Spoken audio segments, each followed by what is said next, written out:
You or exam চ্যানেলে তোমাদের সকলকে স্বাগতম। আজকে আমরা মক টেস্ট নিয়ে আলোচনা করব। তোমরা যারা ডাব্লিউবি এসএসসি এসএলএসটি সংস্কৃত বিষয়ের প্রিপারেশান নিচ্ছ, তোমাদের জন্য এই ক্লাসটি অত্যন্ত গুরুত্বপূর্ণ হতে চলেছে, কারণ এখানে আমরা 60টা প্রশ্ন আলোচনা করব। অত্যন্ত গুরুত্বপূর্ণ প্রশ্ন, পুরো সিলেবাস থেকে বাছাই করা 60টা প্রশ্ন এখানে আলোচনা করা হয়েছে। তোমরা এই 60টা প্রশ্নের মধ্যে কত পেতে পারছো তোমরা দেখে নাও। চলো শুরু করি। প্রথম প্রশ্ন, 1 নম্বর প্রশ্ন দেখো, আচার্য যাস্কির নিরুক্ত গ্রন্থের কাণ্ড নয়। কি বলেছে? আচার্য যাস্ক নিরুক্ত গ্রন্থ রচনা করেন, সেই গ্রন্থের কাণ্ড নয় কোনটা? এ দৈবত, বি নিগম, সি নৈবেদ্য, ডি নৈঘণ্টুক। অত্যন্ত গুরুত্বপূর্ণ প্রশ্ন, কোনটা উত্তর হবে বলো? এর উত্তর হবে অপশান সি নৈবেদ্য। এই নৈবেদ্য এটা নিরুক্তের কাণ্ড নয়। নিরুক্তের কাণ্ড কী কী? নৈঘণ্টুক কাণ্ড, নৈগম কাণ্ড আর দৈবত কাণ্ড, মোট 3টা কাণ্ড। এরপরে 2 নম্বর প্রশ্ন দেখো, ব্যাকরণের প্রয়োজন কয়টি? এটা সবাই উত্তর দিতে পারবে, বলো। এ 2টি, বি 3টি, সি 4টি, ডি 5টি। এর উত্তর হবে অপশান ডি 5টি। ব্যাকরণের 5টি প্রয়োজন কি কি? রক্ষা, উহ, আগম, লঘু আর অসন্দেহ। এরপরে 3 নম্বর প্রশ্ন দেখো, তেন ত্যক্তেন ভুঞ্জিথা কোন উপনিষদের উক্তি? এর উত্তর কোনটা হবে? A Kenopanishad, B Mundaka Upanishad, C Ishopanishad, D Brihadaranyaka Upanishad. তেন ত্যক্তেন ভুঞ্জিথা, এর উত্তর হবে অপশান সি ঈশোপনিষদ। ঈশোপনিষদ হচ্ছে শুক্ল যজুর্বেদের 40তম অধ্যায়, শেষ অধ্যায় হচ্ছে এই ঈশোপনিষদ। শুক্ল যজুর্বেদ বা বাজসনীয় সংহিতার মাধ্যন্দিন শাখার অন্তর্গত হচ্ছে এই ঈশোপনিষদ। এখানে 18টি মন্ত্র আছে। এরপরে 4 নম্বর প্রশ্ন দেখো, পতঞ্জলির মতে ঋগ্বেদের শাখা কয়টি? পতঞ্জলির মতে ঋগ্বেদের শাখা কয়টি? এ 9টি, বি 15টি, সি 21টি, ডি 5টি। এটা সবাই উত্তর দিতে পারবে, অত্যন্ত গুরুত্বপূর্ণ প্রশ্ন, বলো। পতঞ্জলির মতে ঋগ্বেদের শাখা হচ্ছে অপশান সি 21টি। এখানে দেখো, ভর্তৃহরির মতে ঋগ্বেদের শাখা 15টি, বিষ্ণু পুরাণ মতে ঋগ্বেদের শাখা 9টি, চরণ গুহ মতে ঋগ্বেদের শাখা 5টি, স্কন্দ পুরাণ মতে ঋগ্বেদের শাখা 24টি। এরপরে 5 নম্বর প্রশ্ন দেখো, বেদব্যাস তার কোন শিষ্যকে সামবেদের শিক্ষা দেন? বেদব্যাস সমগ্র বেদকে 4 ভাগে ভাগ করেন এবং সেই 4টা ভাগ তার 4 জন শিষ্যকে শিক্ষা দেন। এবারে কোন বেদ কাকে শিক্ষা দেন সেটাই এখানে জানতে চাওয়া হয়েছে।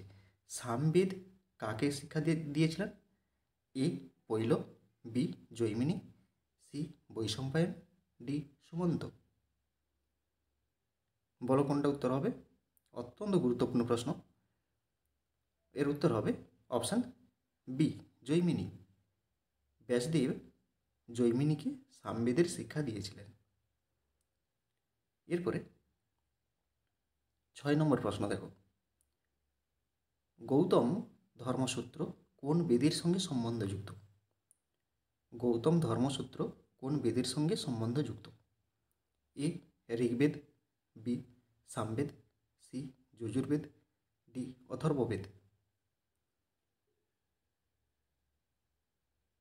বলো, এই ধর্মসূত্রগুলো অনেকেই পড়ে না,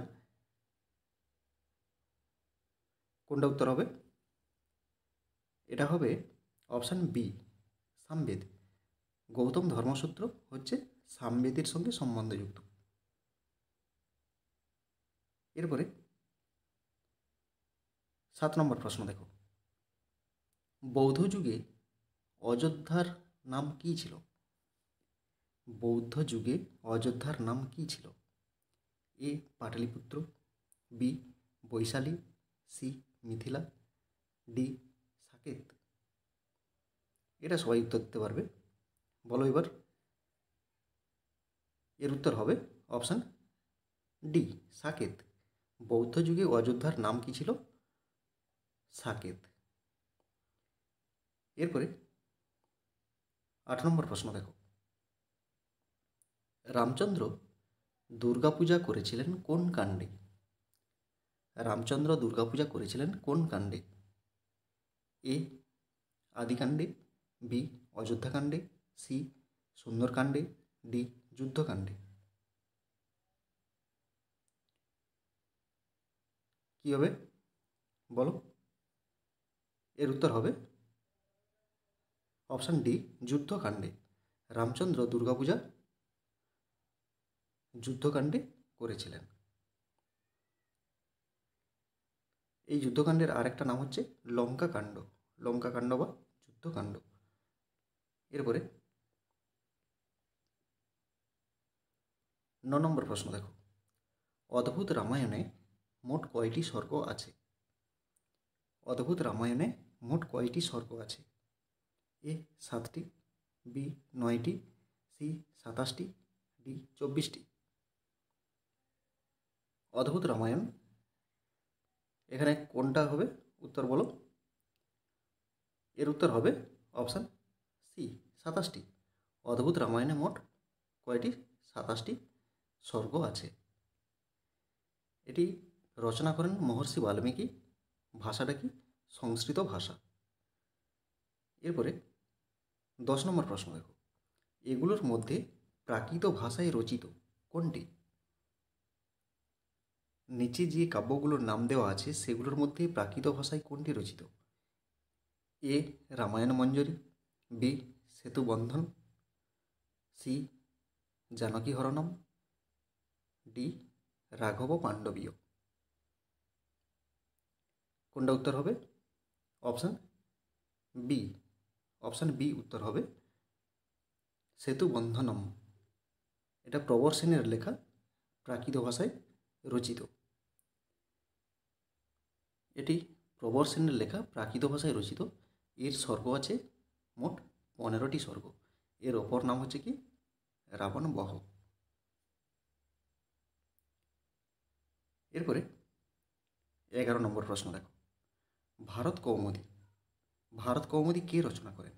এ হরিদাস সিদ্ধান্ত বাগীশ, বি নীলকণ্ঠ, সি সর্বজ্ঞ নারায়ণ, ডি দেববোধ। ভারত কৌমুদী এটা মহাভারতের একটা টিকা। এই টিকাটা কে রচনা করেছেন? এর উত্তর হবে অপশান এ হরিদাস সিদ্ধান্ত বাগীশ। ভারত কৌমুদী রচনা করেন হরিদাস সিদ্ধান্ত বাগীশ। এখানে দেখো আরও কতকগুলো গুরুত্বপূর্ণ টিকা, মহাভারতের টিকাগুলো। দেববোধ রচনা করেন উত্তান দীপিকা বা জ্ঞান দীপিকা। আরেকটা নীলকণ্ঠ ভারত ভাবদ্বীপ। সর্বজ্ঞ নারায়ণের ভারতার্থ প্রকাশ। অর্জুন মিশ্রের ভারতার্থ দীপিকা। এইগুলো হচ্ছে মহাভারতের গুরুত্বপূর্ণ কয়েকটা টিকা। এরপরে দেখো 12 নম্বর প্রশ্ন, গান্ধারী শ্রীকৃষ্ণকে যদুবংশ ধ্বংসের অভিশাপ কোন পর্বে দিয়েছিলেন? এ মৌসল পর্বে, বি সৌপ্তিক পর্বে, সি স্ত্রী পর্বে, ডি অনুশাসন পর্বে। গান্ধারী শ্রীকৃষ্ণকে যদুবংশ ধ্বংসের অভিশাপ কোন পর্বে দিয়েছিলেন? এর উত্তর হবে অপশান সি স্ত্রী পর্বে। এরপরে 13 নম্বর প্রশ্ন দেখো, মহাভারতের ভীষ্ম পর্বে কি বর্ণিত হয়েছে? অত্যন্ত গুরুত্বপূর্ণ প্রশ্ন। মহাভারতের ভীষ্ম পর্বে কি বর্ণিত হয়েছে? এ গীতা, বি সপ্তশতী, সি শ্রীকৃষ্ণের বাণী, ডি সবকটি।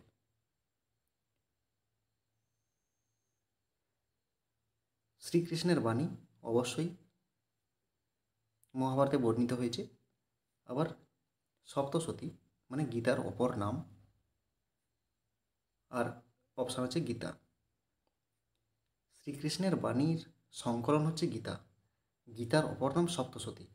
তার মানে কোনটা উত্তর হবে? Option D. মহাভারতের ভীষ্ম পর্বে কি বর্ণিত হয়েছে? গীতা, সপ্তশতী, শ্রীকৃষ্ণের বাণী, সবকটি। এরপরে 14 নম্বর প্রশ্ন দেখো, পুরাণ সংখ্যায় মোট কয়টি? এ 18টি, বি 15টি, সি 24টি, ডি 2টি। পুরাণ সংখ্যায় মোট কয়টি? কী হবে উত্তর? এটা সবাই পারবে। পুরাণ সংখ্যায় হচ্ছে 2টি। কি কি? একটা হচ্ছে মহাপুরাণ আর একটা হচ্ছে উপপুরাণ। মহাপুরাণ আর একটা হচ্ছে উপপুরাণ। মহাপুরাণ সংখ্যায় 18টি আর উপপুরাণ সংখ্যায় 18টি। এরপরে 15 নম্বর প্রশ্ন দেখো, গুপ্ত বংশের বর্ণনা কোন পুরাণে দেখা যায়? গুপ্ত বংশের বর্ণনা কোন পুরাণে দেখা যায়? বলো কোনটা উত্তর হবে? এ অগ্নিপুরাণ, B Vayu Purana, C Padma Purana, D মৎস্যপুরাণ। কোনটা হবে? Option B Vayu Purana. গুপ্ত বংশের বর্ণনা কোন পুরাণে দেখা যায়? বায়ুপুরাণে দেখা যায়। বায়ুপুরাণে আর কি কি দেখা যায়? নন্দবংশের বর্ণনা, শিশুনাগ বংশের বর্ণনা, আর হচ্ছে গুপ্ত বংশের বর্ণনা। এরপরে 16 নম্বর প্রশ্ন দেখো, গীতগোবিন্দম এর রচয়িতা কে? গীতগোবিন্দমের রচয়িতা কে? A Jayadeva, B Kalidasa, C অশ্বঘোষ, ডি রূপ গোস্বামী। কোনটা উত্তর হবে? এর উত্তর হবে, বলো, অপশান এ জয়দেব। জয়দেব গীতগোবিন্দ রচনা করেন। এখানে দেখো গীতগোবিন্দের 12টি স্বর্গ আছে, 24টা গীত আছে এবং 80টা শ্লোক। অত্যন্ত গুরুত্বপূর্ণ প্রশ্ন। এরপরে 17 নম্বর প্রশ্ন দেখো, বেনি সংহারম নাটকে কয়টি অঙ্ক আছে? বেনি সংহারম নাটকে মোট কয়টি অঙ্ক আছে? এটা 2016তে পড়েছিল। এ 4টি, বি 5টি, সি 6টি, ডি 7টি। কোনটা উত্তর হবে? বেনি সংহার নাটকে অপশান সি 6টি অঙ্ক ছিল। বেনি সংহার রচনা করেন কে? ভট্টনারায়ণ। এটা বীর রসপ্রধান নাটক। এরপরে 18 নম্বর প্রশ্ন দেখো, আখ্যায়িকার উদাহরণ কোনটি? আখ্যায়িকার উদাহরণ কোনটি? এ Vasavadatta, B Kadambari, C কাব্যাদর্শ, D Dashakumara চরিতম। বলো কোনটা উত্তর হবে? আখ্যায়িকার উদাহরণ কোনটি? Option D Dashakumara চরিতম। এই দশকুমার চরিতম কে রচনা করেছেন? দণ্ডী। এর নায়ক কে? রাজবাহন। নায়িকা অবন্তী সুন্দরী। আর রাজবাহনের পিতা হচ্ছেন কে? রাজহংস, মাতা বসুমতী। এরপরে প্রতিনায়ক, দশকুমার চরিতমের প্রতিনায়ক হচ্ছেন মালবরাজ মানসার। এরপরে 19 নম্বর প্রশ্ন দেখো, উদয়নের বীণার নাম কি? উদয়নের বীণার নাম কি? এ Kachchhapi, B ঘোষবতী, C মহতী, D rudraveena. কোনটা উত্তর হবে? এর উত্তর হবে দেখো অপশান বি ঘোষবতী। উদয়নের বীণার নাম হচ্ছে ঘোষবতী।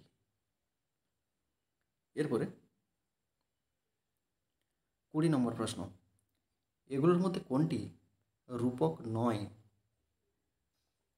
এ বিথি, বি অঙ্ক, সি প্রেক্ষণ, ডি ইহামৃগ।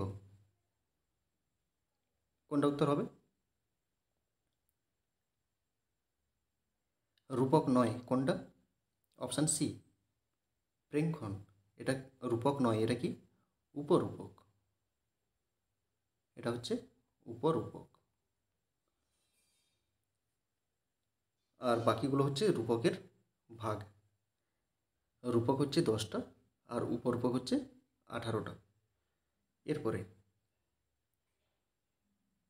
এরপর 21 নম্বর প্রশ্ন দেখো, ত্রিপুরদাহ নাটকের রচয়িতা কে? ত্রিপুরদাহ নাটকের রচয়িতা কে? A Bharatamuni, B Brahma, C অশ্বঘোষ, ডি নারায়ণ। ত্রিপুরদাহ কে রচনা করেন? ভালো করে ভেবে উত্তর দাও। Option B, option B Brahma. Brahma দুটো গ্রন্থ রচনা করেন, একটা হচ্ছে ত্রিপুরদাহ আর একটা হচ্ছে অমৃতমন্থন। এরপরে 22 নম্বর প্রশ্ন দেখো, এগুলোর মধ্যে বিষ প্রয়োগকারী গুপ্তচর কে? বিষ প্রয়োগকারী গুপ্তচর কে? এ সত্রী, বি উদাস্থিত, সি তীক্ষ্ণ, ডি রসদ। কোনটা উত্তর হবে? অপশান ডি রসদ। বিষ প্রয়োগকারী গুপ্তচরকে বলা হয় রসদ। এরপরে এখানে দেখো, সত্রিকারা শাস্ত্র অধ্যয়নকারী গুপ্তচর, উদাস্থিত উদাসীন গুপ্তচর, তীক্ষ্ণ সাহসী গুপ্তচর। এরপরে 23 নম্বর প্রশ্ন দেখো, আহ্নিক কি? এ সাংখ্য, বি যোগ, সি লোকায়ত, এখানে লোকায়ত হবে, ডি সব কটি। আহ্নিক কি? এখানে উত্তর হবে অপশান ডি সব কটি। সাংখ্য, যোগ আর লোকায়ত, এই তিনটাকেই বলা হয় আহ্নিক। এরপরে 24 নম্বর প্রশ্ন দেখো, পৃথিবীর বৈশিষ্ট্য কি? এ রূপ, বি রস, সি গন্ধ, ডি শব্দ। এটা সবাই পারবে। পৃথিবী কি? গন্ধ। সি, অপশান সি গন্ধবতী পৃথিবী। এরপরে 25-এর দাগে দেখো, লেখের দোষ কয়টি? লেখের দোষ কয়টি? এ 5টি, বি 6টি, সি 7টি, ডি 8টি। কোনটা উত্তর হবে?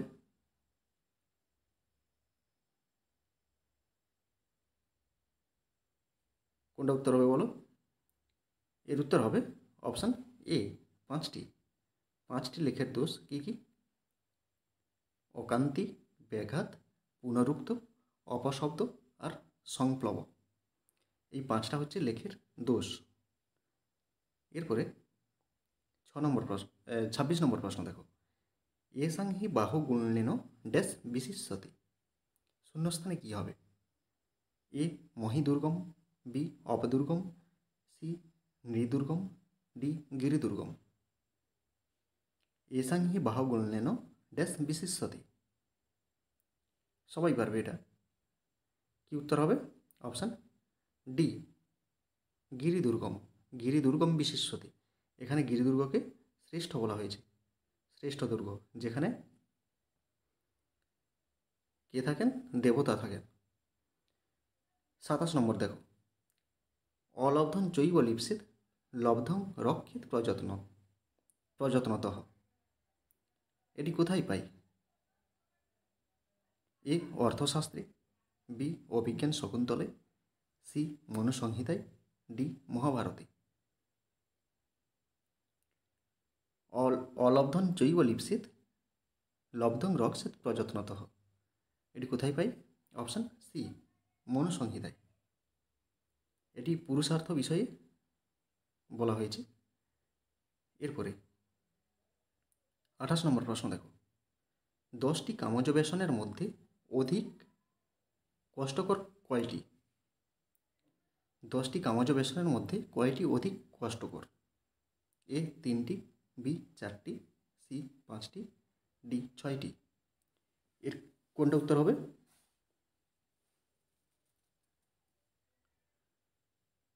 বলো। এর উত্তর হবে অপশান বি 4টি। 10টি কামজ ব্যসনের মধ্যে 4টি অধিক কষ্টকর। কি কি? মদ্যপান, পাশা খেলা, স্ত্রী সম্ভোগ আর মৃগয়া। এই 4টা হচ্ছে অধিক কষ্টকর। এরপরে 29 নম্বর প্রশ্ন দেখো, অর্থ হি কন্যা পরকীয় এব। এই কথাটি কোথায় আছে? এ স্বপ্ন বাসবদত্তম, বি মুদ্রা রাক্ষসম, সি উত্তর রামচরিতম, ডি অভিজ্ঞান শকুন্তলম। অর্থ হি কন্যা পরকীয় এব। এর উত্তর কোনটা হবে? অপশান ডি অভিজ্ঞান শকুন্তলম। অভিজ্ঞান শকুন্তলমের 4র্থ অঙ্কে এই শ্লোকটা আছে। এটা মহর্ষি কর্ণের উক্তি। এই শ্লোকটা ইন্দ্রবজ্রা ছন্দে রচিত। এরপরে 30 নম্বর প্রশ্ন দেখো, 30 নম্বর প্রশ্নটা কি আছে? কৃতং ভবতা নির্মক্ষিকম। এই কথাটি কে বলেছিল? কৃতং ভবতা নির্মক্ষিকম। এ কঞ্চুকি, বি বিদূষক, সি পিশুন, ডি মাতলি। কী হবে উত্তর? এর উত্তর হবে অপশান বি বিদূষক। বিদূষক এই কথাটি রাজা দুষ্যন্তকে বলেছিলেন 6ষ্ঠ অঙ্কে। এরপরে দেখো 31 নম্বর প্রশ্ন, কালিদাস মতে পাটল পুষ্প কোন কালে দেখা যায়? পাটল পুষ্প কোন কালে দেখা যায়? এ বসন্ত, বি বর্ষা, সি শরৎ, ডি গ্রীষ্ম। কোনটা উত্তর হবে? খুবই সহজ প্রশ্ন এটা। দেখো অপশান ডি গ্রীষ্মকালে। পাটল পুষ্প কোন কালে দেখা যায়? গ্রীষ্মকালে।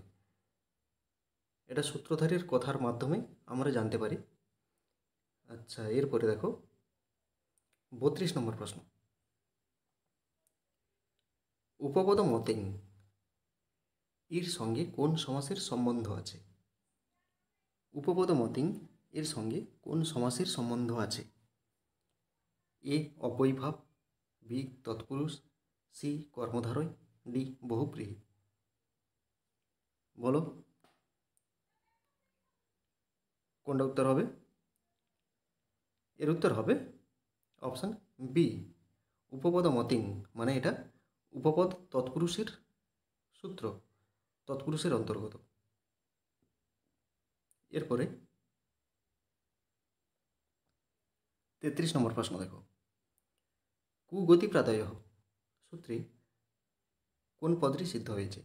এ অন্ডজহ, বি আম্রবৃক্ষঃ, সি নিষ্কৌশাম্বী, ডি চিন্মাত্রম। কোনটা উত্তর হবে? এর উত্তর হবে অপশান সি নিষ্কৌশাম্বী। কুগতি প্রাদায় এই সূত্রের দ্বারা কোনটা সিদ্ধ হয়েছে? নিষ্কৌশাম্বী। এটা প্রাদি তৎপুরুষের অন্তর্গত। এরপরে 34 নম্বর প্রশ্ন দেখো, নঙর্থীর মধ্যে গণ্য নয় কোনটি? নঙর্থীর মধ্যে গণ্য নয় কোনটি? এ বিরোধ, বি ভিন্নতা, সি অভাব, ডি প্রশস্ততা। বলো কোনটা উত্তর হবে? নঙর্থের মধ্যে কোনটা গণ্য নয়? অপশান ডি প্রশস্ততা। এখানে প্রশস্ততা হবে না, এখানে অপ্রশস্ততা হবে।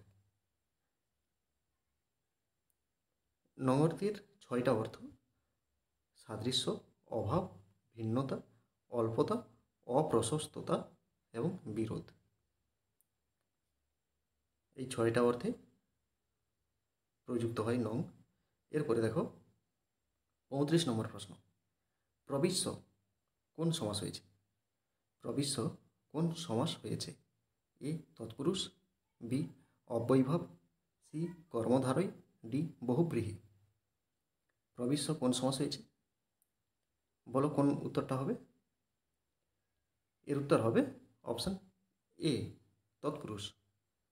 প্রবিশ্য হয়েছে তৎপুরুষ। এটা কোন সূত্রে হয়েছে? সূত্রটা হচ্ছে কুগতি প্রাদয়। কুগতি প্রাদয়, প্রপরা প্রভৃতি অব্যয় ক্রিয়ার সঙ্গে যদি যুক্ত হয় তখন কি হয়? গতি সংজ্ঞা প্রাপ্ত হয়। এরপরে 36 নম্বর প্রশ্ন দেখো, অত্যয় কোন অর্থে প্রযুক্ত হয়? অত্যয় কোন অর্থে প্রযুক্ত হয়? এ সামীপ্যে, বি সাকল্য, সি ধ্বংস, ডি বিপসা। অত্যয় কোন অর্থে প্রযুক্ত হয়? বলো।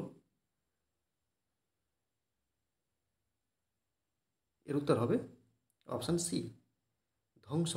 অত্যয় কোন অর্থে প্রযুক্ত হয়? ধ্বংস অর্থে। হিমস্য অত্যয় অতি হিমম। এরপরে 37 নম্বর প্রশ্ন দেখো, রজকস্য বস্ত্রং দদাতি। এখানে কোন কারক হয়েছে? রজকস্য বস্ত্রং দদাতি, এখানে কোন কারক হয়েছে? এখানে দেখো দদাতি মানে দা ধাতু আছে, দা ধাতুটা এখানে আছে। কি হবে? এ সম্প্রদান, বি কর্ম, সি অধিকরণ, ডি কোনোটি নয়। এর উত্তর হবে কি হবে? অপশান ডি কোনোটি নয়। অনেকেই সম্প্রদানে দাগ দিয়েছ, কিন্তু কোনোটি নয় হবে। কারণ কি?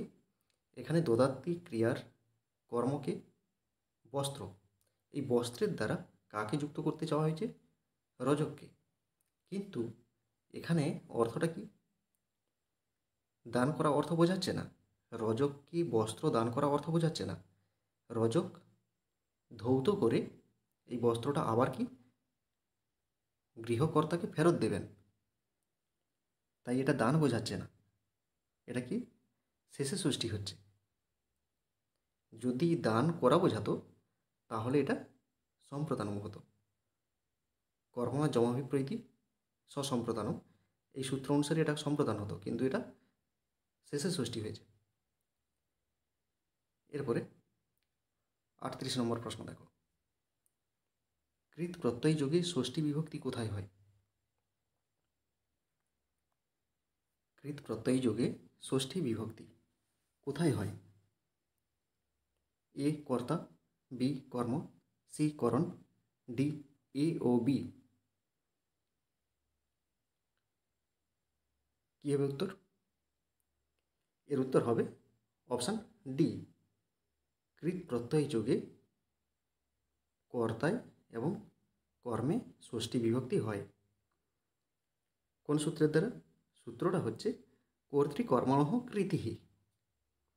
কর্তৃকর্মণঃ কৃতিহি, এই সূত্রের দ্বারা কর্তায় এবং কর্মে ষষ্ঠী বিভক্তি হয়। কর্তায় শিশোহ শয়নম আর কর্মে অন্নস্য ভোজনম, এইরকম প্রয়োগগুলো হয়ে থাকে। এরপরে 39 নম্বর প্রশ্ন দেখো, বিদ্যয়া উৎসুকঃ। এর বিকল্প কি হবে? বিদ্যয়া উৎসুকঃ। এর বিকল্প কি হবে? এ বিদ্যা উৎসুকঃ, বি বিদ্যাম উৎসুকঃ, সি বিদ্যায়াম উৎসুকঃ, ডি বিদ্যায়াহ উৎসুকঃ। বলো কোনটা উত্তর হবে? এর উত্তর হবে অপশান সি বিদ্যায়াম উৎসুকঃ। কারণ কি?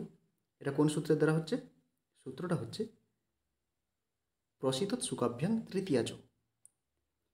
প্রসিত এবং উৎসুক এই শব্দের যোগে কি হয়? তৃতীয়া বিভক্তি হয় আর সপ্তমী বিভক্তি হয়। 40 নম্বর প্রশ্ন দেখো, মুনিহি বনে উপবসতি কোন সূত্রের সঙ্গে সম্বন্ধযুক্ত? কোন সূত্রের সঙ্গে সম্বন্ধযুক্ত? এ উপান্নাধ্যাং বসঃ, বি অভিনিবিশশ্চ, সি অধিসিংস্থাসাং কর্ম, ডি অভুক্তর্থস্য ন। কোনটা হবে উত্তর? বলো। এর উত্তর হবে অপশান ডি অভুক্তর্থস্য ন। এখানে দেখো উপপূর্বক বস ধাতু আছে। এই উপপূর্বক বস ধাতুর আধার কোনটা? বন। এই বনে কি হয়? উপপূর্বক বস ধাতুর আধার বনে কর্মকারকে দ্বিতীয় বিভক্তি হয়। এবারে এই উপপূর্বক বস ধাতুর দুটো অর্থ আছে, একটা বাস করা আর একটা হচ্ছে উপবাস করা। এখানে বাস করা অর্থ বোঝাচ্ছে না, এখানে কি বোঝাচ্ছে? এখানে উপবাস করা অর্থ বোঝাচ্ছে, উপবাস বোঝাচ্ছে। এই উপবাস যখন বোঝায় তখন উপপূর্বক বস ধাতুর আধারে কর্ম হয় না। কর্ম না হয়ে কি হয়? অধিকরণে সপ্তমী বিভক্তি হয়।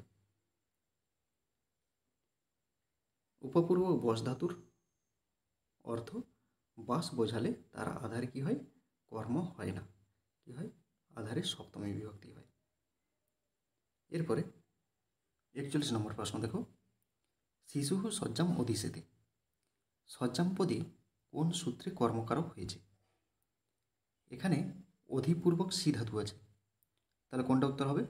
এ উপান্নাদ বসহ, বি অভিনিবিশশ্চ, সি অধিসিংস্থাসাং কর্ম, ডি অভুক্তর্থস্য ন।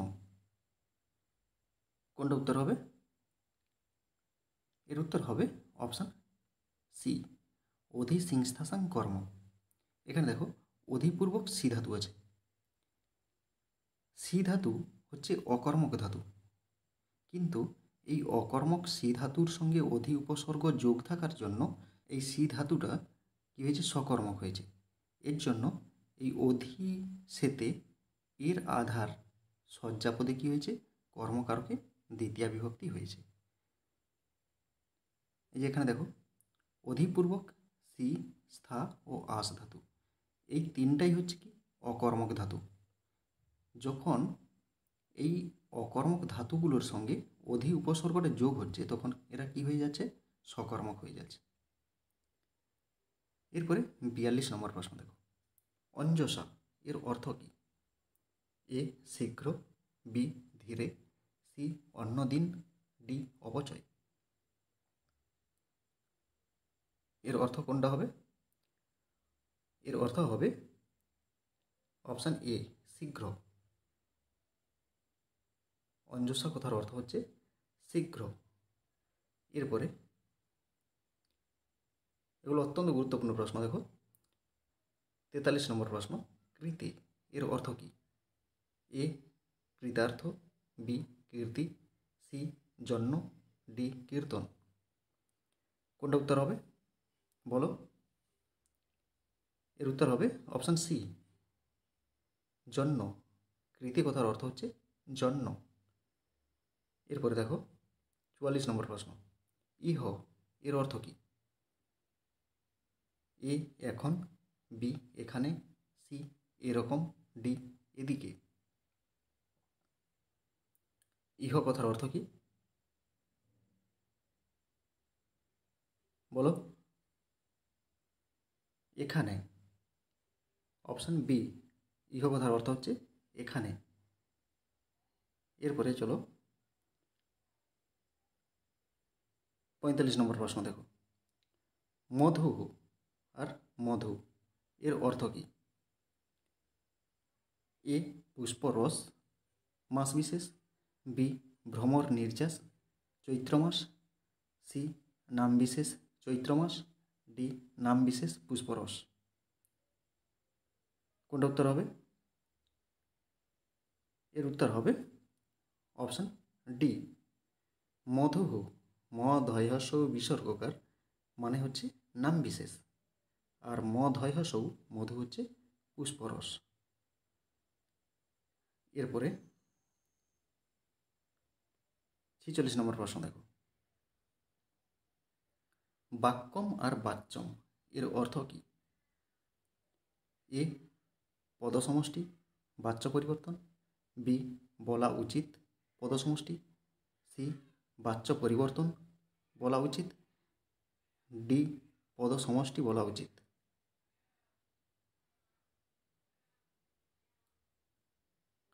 কোনটা হবে উত্তর? বলো।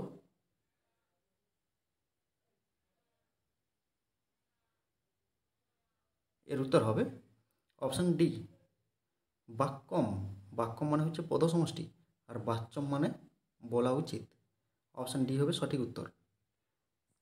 এরপরে 47 নম্বর প্রশ্ন দেখো।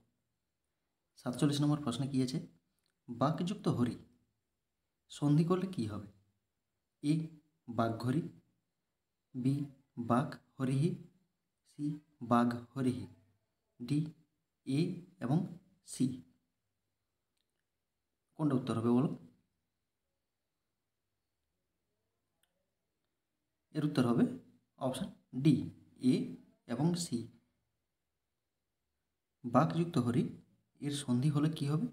বাঘ হরিহি আর বাঘ হরিহি। এর সূত্র হচ্ছে ঝয় হো অন্যতরস্যাম। অন্যতরস্যাম কথার অর্থ কি? বিকল্প। এখানে ক ট আর প এর সঙ্গে যদি হয়ের সন্ধি হয় তাহলে কি হবে? কয়ের জায়গায় ঘ হবে, টয়ের জায়গায় ঢ হবে, আর পয়ের জায়গায় ভ হবে। এরপরে 48 নম্বর প্রশ্ন দেখো। গন্তা এর সন্ধি বিচ্ছেদ করলে কি হবে? এ গমযুক্ত তা, বি গণযুক্ত তা, সি গন্তযুক্ত আ, ডি সবকটি।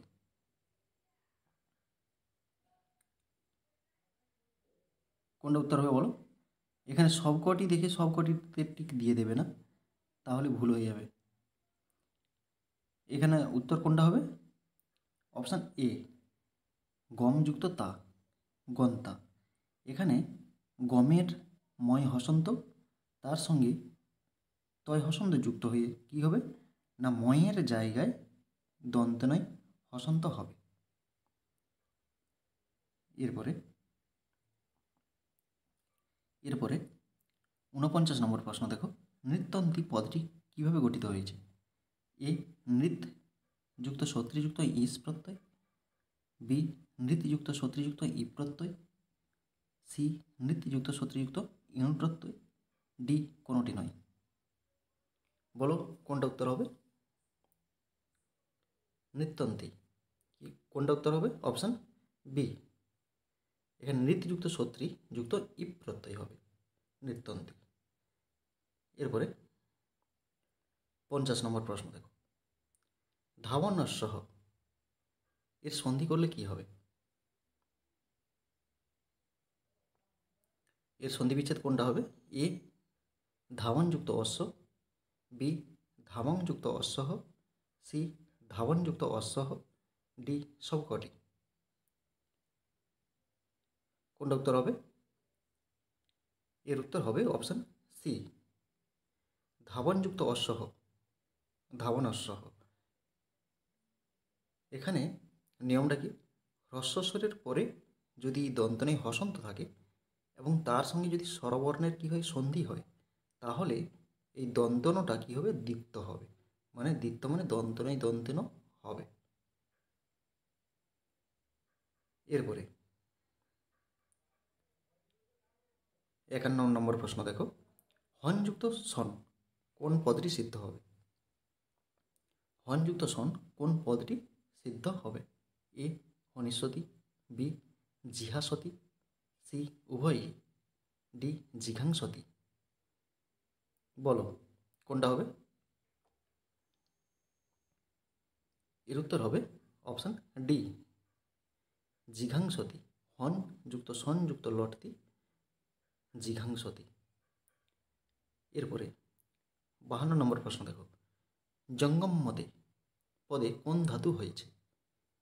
এ জং, বি জঙ্গ, সি গম, ডি সঙ্গ। বলো কোনটা উত্তর হবে? এর উত্তর হবে অপশান সি গম ধাতু। গমযুক্ত জংযুক্ত লটতে জঙ্গম মতে। এরপরে 53 নম্বর প্রশ্ন দেখো, সহযুক্ত তোমন কোন পদটি সিদ্ধ হয়েছে? এ সহিতম, বি সহতম, সি ষড়ুম, ডি এ এবং সি। এর উত্তর হবে অপশান ডি এ এবং সি। সহযুক্ত তোমন সহিতম আর ষড়ুম দুটোই হয়। এরপরে 54 নম্বর প্রশ্ন দেখো, ইয়ম অনয়ঃ অতিশয়ন পটুঃ কোন পদটি সিদ্ধ হবে? এ পটুতরহ, বি পটি আন, সি পটিয়সি, ডি কোনোটি নয়। ইয়ম অনয়ঃ অতিশয়ন পটুঃ কোনটা হবে? এর উত্তর হবে অপশান সি পটিয়সি। এখানে ইয়ম কথাটা আছে মানে স্ত্রীলিঙ্গের রূপটা হবে, স্ত্রীলিঙ্গের রূপ হবে। হ্যাঁ, এখানে দুইয়ের মধ্যে একের উৎকর্ষ বোঝাচ্ছে। দুইয়ের মধ্যে যখন একের উৎকর্ষ বোঝাবে তখন কোন সূত্র হবে? সূত্রটা হবে দ্বিবচন বিভাজ্য উপপদে তরব ইয়সুন। এখানে পটুযুক্ত তরপ হয় আর ইয়সুন হয়, তাহলে তরপটা কেন হলো না? না, তরপটা সেখানে পুংলিঙ্গ ছিল, পটু তরহ ছিল পুংলিঙ্গ, কিন্তু এখানে কি আছে? ইয়ম মানে স্ত্রীলিঙ্গে আছে, তাই এটা কি হবে? পটিয়সি। এরপরে 55 নম্বর দেখো, বাঁচতে ইচ্ছা করে এর সাধিত ক্রিয়া পদটি কী হবে? এ জিজিসতি, বি জিজি বিশতি, সি জিজি বসতি, ডি জিজি বিশতে। এর উত্তর হবে অপশান বি জিজি বিশতি। জীবিতম ইচ্ছতি জিজি বিশতি। অপশান বি জীবযুক্ত সংযুক্ত লটতি জিজি বিশতি। এরপরে 56 নম্বর প্রশ্ন দেখো, হন যুক্ত লোট মধ্যম পুরুষ একবচন কোনটি হবে? এ হংসি, বি হন্যাহ, সি জহি, ডি অহন। বলো কোনটা হবে? বলো। হনযুক্ত লোট মধ্যম পুরুষ একবচন, এর উত্তর হবে অপশান সি জহি। এরপরে 57 নম্বর প্রশ্ন দেখো, সে চুপি চুপি কুকুরকে মারছে এর সংস্কৃত অনুবাদ কী হবে? এ সজোষম শ্বানম আহন্তি, বি সজোষম শ্বানম আহতে, সি সজোষঃ শ্বানম আহতে, ডি সজোষঃ শ্বানম আহন্তে। বলো কোনটা? এর উত্তর হবে কোনটা হবে? দেখো, সজোষম, যোষম মানে নীরবে বা চুপি চুপি, শ্বানম মানে কুকুরকে, আহন্তে মানে আঘাত করছে বা মারছে।